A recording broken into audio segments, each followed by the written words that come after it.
Today I want to talk about why Pokemon Scarlet and Violet were the best Pokemon games ever made. Okay, here come the Legends Arceus fans, I'll deal with you in a minute. The Pokemon franchise has been making games since 1996, crazy to think about. Red and Blue were released in 1996 and the rest was history. A generation was hooked on Pokemon.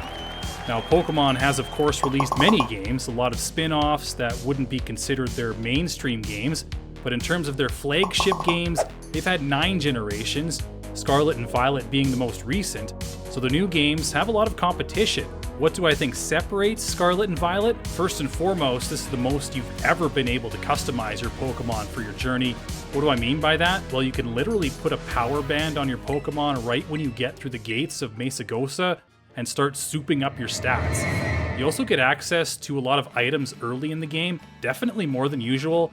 I could literally roll up to the first gym with a Sun team ready to go. Oh, and Terastalization is the best mechanic they've ever introduced in the Pokemon games, in my opinion.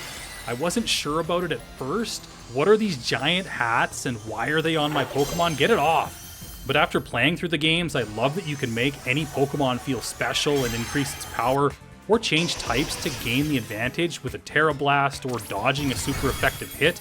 I think it's added a lot to the competitive scene as well, where you can really throw your opponent off with a well-timed Terastalization. Lando is down! Lando goes down in one hit! And the attacks just look amazing too. A Terra Blast or even a normal attack used well Terastalized, it just hits different.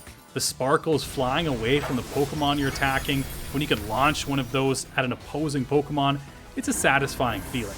Dynamax was cool, just for me at least. I didn't seem to like it as much as Terastalization.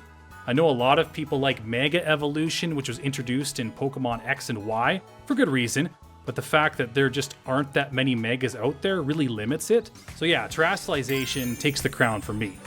Scarlet and Violet also broke away somewhat from the traditional Pokemon storylines. They did of course still have the traditional gym challenge, but the Titans challenge was certainly a fresh take, roaming around the region to take on giant-sized Pokemon to get the Herba Mystica to help Arven's dog Mabastiff. I mean, you don't have a heart if Arven's storyline didn't do at least a little something to you. And the Team Starbases added a third storyline to follow throughout the region, which added more depth. The Starmobiles were probably the toughest battles in the game, too.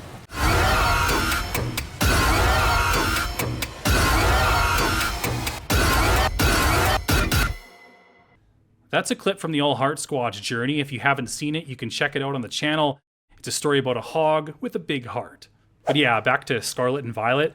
Because of the 3 storylines, each Pokemon type had representation, so if your team was weak to a specific type, somewhere along the way you were going to be tested, especially if you're like me and just for fun you like to battle with teams where all the Pokemon have the same type.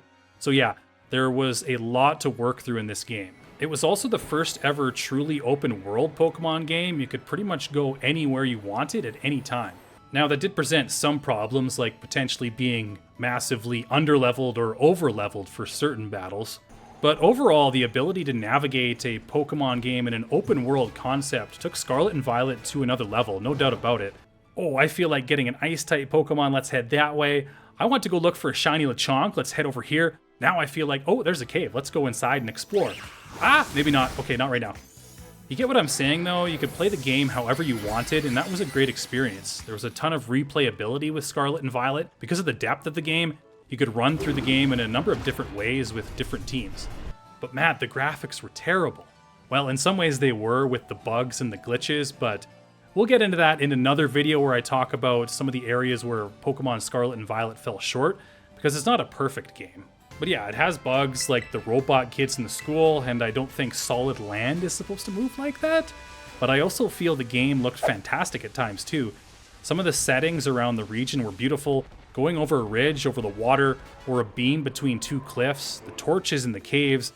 There were a lot of really nice looking elements in the game.